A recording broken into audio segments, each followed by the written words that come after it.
অতি সম্প্রতি নির্বাচনের একটি রোডম্যাপ, কেবল রোডম্যাপ নয়, নির্বাচনের একটি সুনির্দিষ্ট তারিখ, এই তারিখের দাবি জানিয়ে প্রধান উপদেষ্টা ডক্টর মোহাম্মদ ইউনূসের সঙ্গে বিএনপির উচ্চ পর্যায়ের একটি দল বৈঠক করেছে এবং কোনো একটি একক দলের সঙ্গে এ যাবৎকালে গত ৮ মাসের মধ্যে এবারই প্রথম প্রায় ২.৫ ঘন্টা কন্টিনিউয়াস আলাপ হয়েছে, আলোচনা হয়েছে। এবং এখানে ডক্টর মোহাম্মদ ইউনূসকে সহযোগিতা করার জন্য তার উপদেষ্টাদের মধ্যে বেশ কয়েকজন সেখানে উপস্থিত ছিলেন এবং সেখানে আলাপ আলোচনায় বেশ ডক্টর মোহাম্মদ ইউনূসকে উদ্বেলিত মনে হয়েছে, আনন্দিত মনে হয়েছে, আত্মবিশ্বাসী মনে হয়েছে এবং তিনি স্পষ্টতই যাদের সঙ্গে কথা বলছিলেন তার প্রতিপক্ষ, তাদের উপরে প্রভাব বিস্তার করছিলেন। এই প্রথম যেটি আমি দেখলাম যে রাজনৈতিক দলগুলোর সঙ্গে বৈঠক করতে গিয়ে ডক্টর মোহাম্মদ ইউনূস অতীতে যে বিব্রতকর অবস্থার মধ্যে পড়েছেন, অনেক সময় তার ভালো লাগেনি, তার বডি ল্যাঙ্গুয়েজ, তার মুখভঙ্গি অনেক সময় রূঢ় ছিল। কিন্তু এই প্রথম দেখলাম যে তিনি খুবই হাসি খুশি, তিনি অত্যন্ত সাবলীল এবং একই সঙ্গে তিনি যাকে বলা হয় তার যে বসার ভঙ্গি এবং আই কন্ট্যাক্ট, সব কিছুতে মনে হচ্ছে যে তিনি নিজেকে সামলে নিয়েছেন, তিনি যা বলছেন তা ওন করছেন এবং তিনি একটি সুনির্দিষ্ট গোল নিয়ে তিনি এগোচ্ছেন। তো তার সেই যে ব্যক্তিত্ব, তার যে বক্তব্য, তার কথা, তার সঙ্গে তাল মিলিয়ে মির্জা ফখরুল সাহেব তার সঙ্গে মেইন পার্টের কথা বলছিলেন, তিনিও হাসতে বাধ্য হয়েছেন, তিনিও তার সঙ্গে সাবলীল হতে বাধ্য হয়েছেন এবং কথাবার্তা এই 2 ঘন্টা চালিয়ে নিতে বাধ্য হয়েছেন। আর অদূরে যারা বসেছিলেন, যেমন মির্জা আব্বাস সাহেব বসেছিলেন, তারপরে সালাউদ্দিন সাহেব বসেছিলেন, প্রায় সকলেরই মুখ ছিল ভার। তারপর তারা কি বলেছেন আমরা ইন ডিটেলস জানি না, তবে কয়েকটি সংবাদ মাধ্যমে যেটা এসছে যে তাদের যে আলাপ আলোচনাগুলো, তারা কতগুলো সুনির্দিষ্ট প্রশ্ন করেছেন। যেমন প্রশাসনের বিভিন্ন স্তরে বিএনপির লোকদেরকে নিয়োগ দেওয়া হয়নি, অন্য বিএনপি যারা বিরোধী লোক রয়েছে তাদেরকে বেশি নিয়োগ দেওয়া হয়েছে। স্পষ্টতই জামাতকে ইঙ্গিত করে বলা হয়েছে যে প্রশাসনের বেশিরভাগ ক্ষেত্রে জামাতের লোকজন কাজ করছে, বিএনপির লোকজন কাজ করছে না। এরকম একটা প্রশ্ন যে হতে পারে, এজন্য সম্ভবত ডক্টর মোহাম্মদ ইউনূস এবং তার প্রতিনিধি দল, মানে তার যারা সাহায্যকারী, তারা সবাই প্রস্তুত ছিলেন এবং তারা কোন কোন পদে বিএনপির লোক নিয়োগ লাভ করেছে, কারা নিয়োগ লাভ করেছে, কয়টি পদে নিয়োগ লাভ করেছে এবং এই সকল নিয়োগ দিতে গিয়ে সরকারকে কী পরিমাণ ফাইট করতে হয়েছে এবং বিপদে পড়তে হয়েছে, এই কথাগুলো টু দি পয়েন্টে তারা সঙ্গে সঙ্গে অ্যান্সার করে দিয়েছেন। এই অ্যান্সার পাওয়ার পর বিএনপির পক্ষ থেকে কাউন্টার কোনো জবাব দেওয়া হয়নি।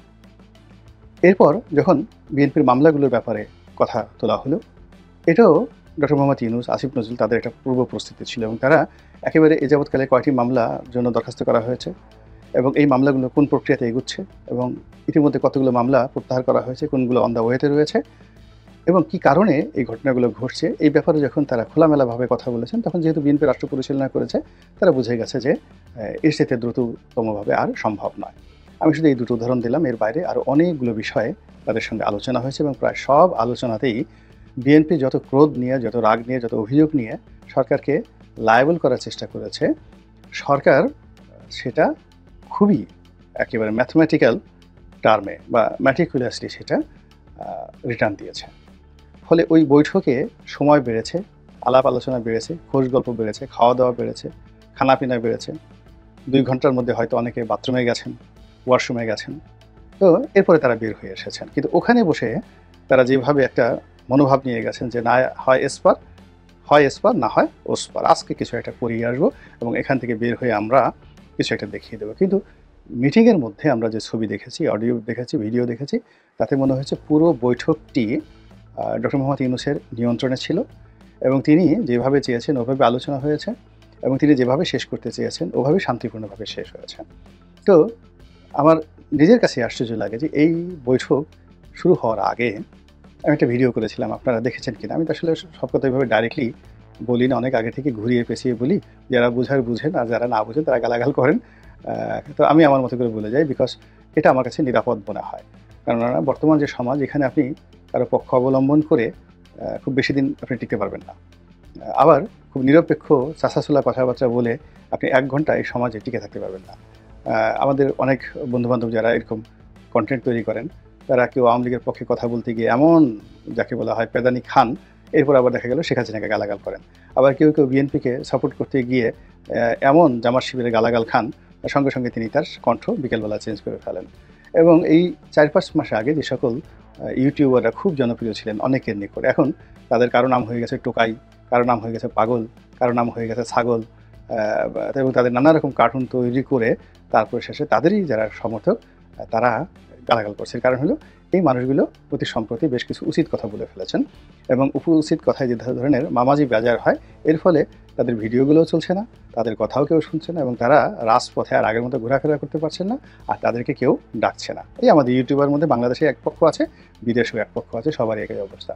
তো সেই দিক থেকে দেখা গেল যে রবীন্দ্রনাথের হিং সিং ফটের মতো করে আমি যে কথাবার্তা বলছি, যা বলার আমার প্রয়োজন আমি তা বলে ফেলতে পারছি, আর যারা বোঝার তারা বুঝে ফেলতে পারছেন, আর যারা বুঝছেন না তারা যে সরাসরি রাগ করবেন এরকম কোনো কারণ খুঁজে পাচ্ছেন না।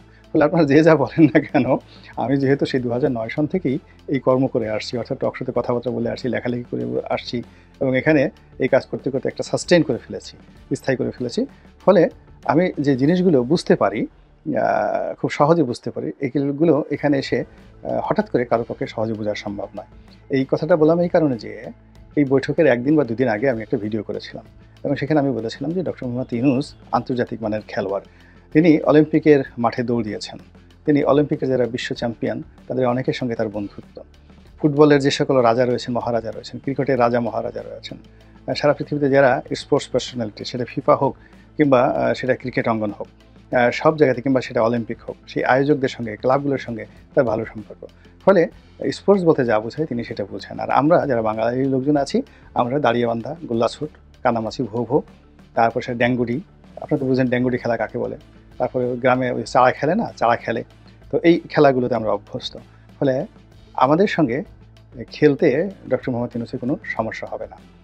এবং আমি একথাও বলেছিলাম যে যারা খুব বড় আশা ভরসা নিয়ে সেখানে যাচ্ছেন তার সঙ্গে খেলতে বা তার সঙ্গে আলাপ আলোচনা করতে, তাদেরকে মুখ কালো করে ফিরতে হবে, আশাহত হয়ে ফিরতে হবে, এবং ডক্টর মোহাম্মদ ইউনূস তাদেরকে মোটামুটি খেলে দিবেন, আন্তর্জাতিক অঙ্গনে তিনি যেভাবে খেলেন ওইভাবে খেলে দেবেন। এবং ঘটনা হুবহু সেই ঘটনাই ঘটেছে। আপনারা এই জাস্ট একদিন আগের আমার সেই ভিডিওটা দেখতে পাবেন যে সেই ডক্টর মোহাম্মদ ইউনূস আন্তর্জাতিক মানের খেলোয়াড়, এই শিরোনামে করেছিলাম।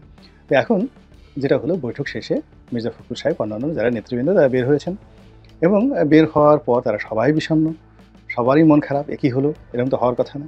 এত লং টার্ম তারেক জিয়া সাহেবকে তিনি কী জবাব দিবেন, জনগণকে কী জবাব দিবেন, প্রেসের সামনে কী বলবেন, নেতাকর্মীদের সাথে কী বলবেন, ইজ্জত বলতে তার কিছু রইল না। ফলে তারা বলেই ফেললেন যে আমরা বৈঠক করেছি, কিন্তু বৈঠকে যে সকল কথাবার্তা হয়েছে সে সকল কথাবার্তায় আমরা একেবারেই অসন্তুষ্ট। তো এই যে অসন্তুষ্ট, এই অসন্তুষ্টির যে জায়গা যখন বাংলাদেশে হচ্ছে, ঠিক সেই সময় জামাতের আমির আবার তারেক রহমান সাহেবের সঙ্গে দেখা করেছেন। তিনি কি এই যে বিএনপির যে নেতৃত্ব রয়েছে, সেই নেতৃত্বের সঙ্গে ডক্টর মোহাম্মদ ইউনূসের যে বৈঠক, এটাকে পাশ কাটিয়ে জামাত আমিরের সঙ্গে যে ডক্টর ইউনূসের 1-to-1 রিলেশন, এই রিলেশনটাকে কাজে লাগিয়ে বিকল্প কোনো রাজনীতি করার চেষ্টা করছেন কিনা। এর কারণ হলো শেখ হাসিনার জমানাতে আমরা দেখেছিলাম যে বিএনপির যারা শীর্ষ নেতৃবৃন্দ তারা বেগম জিয়া এবং তারেক রহমান সাহেবের সঙ্গে দুটো বিষয় তারা ফেল করেছে। প্রথম ফেল হলো যখন 18 সালে নির্বাচন হলো, তারেক রহমান সাহেবের একটা সিদ্ধান্ত ছিল যে পার্লামেন্টে যাবে না, এরা শপথ গ্রহণ করবে না। কিন্তু সামহাও তাদেরকে বোঝানো হলো যে এদেরকে রাখা যাবে না, সরকার এদেরকে জোর করে নিয়ে যাবে। দ্বিতীয়ত এরা ওখানে গিয়ে বেগম জিয়ার মুক্তির দাবি তুলবে, আর শেখ হাসিনা রাজি হয়েছেন বেগম জিয়াকে মুক্তি দেওয়ার জন্য যদি তারা সংসদে যায়। তো সেখানে বিএনপি রামধারা খেয়েছে। সেকেন্ড হলো বেগম জিয়ার মুক্তির জন্য, জেলখানা থেকে মুক্তির জন্য বিএনপির যারা নেতা তারা সবাই 100% ব্যর্থ হয়েছে। তো সেখানে তারেক রহমান সাহেবের পরিবার বা বেগম জিয়ার পরিবার সরাসরি সরকারের সাথে লেনাদেনা করেছে, সমঝোতা করেছে, এবং সেই সমঝোতার ভিত্তিতে পারিবারিক সম্মতিতে বেগম জিয়া জেলখানা থেকে বের হয়ে এই গুলশানের বাসায় থাকার অনুমতি লাভ করেছেন।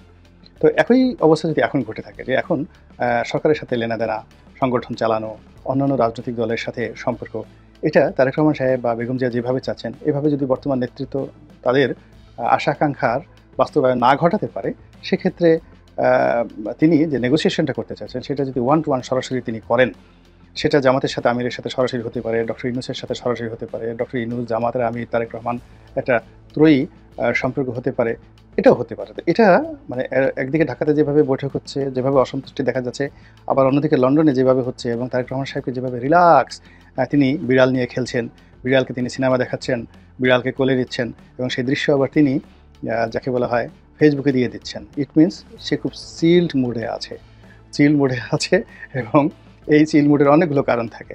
আমাদের পরিবারের মধ্যে দেখা গেল যে আমরা নিজের ছেলে মেয়ে ভাই ব্রাদারকে একটা দায়িত্ব দিলাম, কিন্তু সে আমাকে হাঙ্কি পাঙ্কি সব বুঝিয়ে দিল, আর আমি অন্য একটা লোক দিয়ে ঠিকই, যেমন ছেলেকে পাঠালাম যাও বাজার থেকে দুধ নিয়ে আসো, সে সারাদিন দুধ নয়া কিনে ড্যাঙ্গুটি খেললো, কানামাছি খেললো, গুল্লা স্যুট খেললো, ফুটবল খেললো, খেলে ঢেলে সন্ধ্যার সময় আসে পরিষ্কার হয়ে আসা বলে যে বাবা বাজারে গিয়ে কোনো দুধ পাইনি।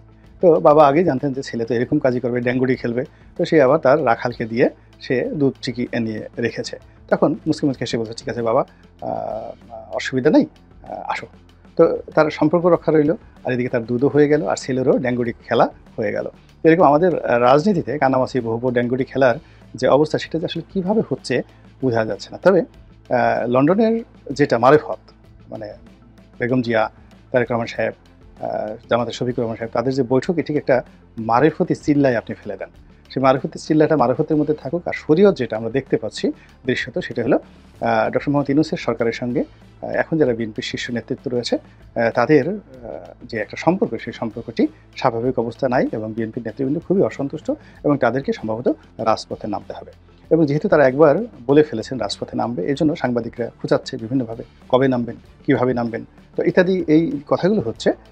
এটা খুব দ্রুত আমরা সম্ভবত মে জুনের দিকেই এই বিএনপির যে রাজপথ কেন্দ্রিক তাদের যে শক্তিমত্তা বা তাদের যে পরিকল্পনা, সেটা দেখতে পাবো।